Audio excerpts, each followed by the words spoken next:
It wasn't that long ago that Douglas Wilson was the picture of health, one of America's elite warriors at 21 years old.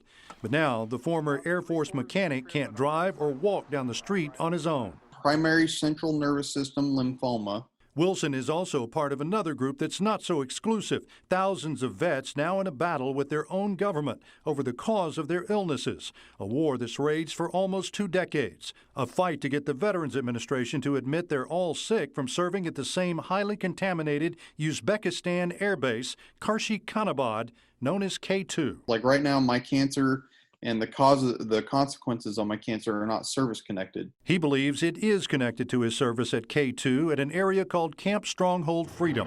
It's now known what the Department of Defense knew in the early 2000s, that the camp was highly contaminated with cancer-causing chemicals and radiation. Many of those sick service members live right here on the Gulf Coast. I went through over 600 hours of chemotherapy. They discovered brain cancer. I had 2 different types of primary cancer.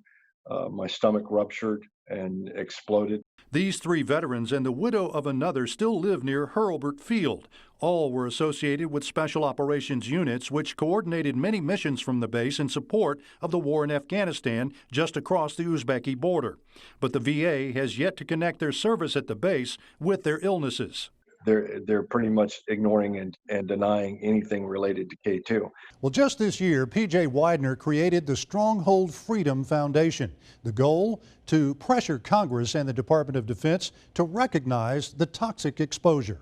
And every form of toxicological or contaminant or environmental testing that was done by the DOD was classified. Those recently declassified documents reveal the DOD knew about the toxic environment.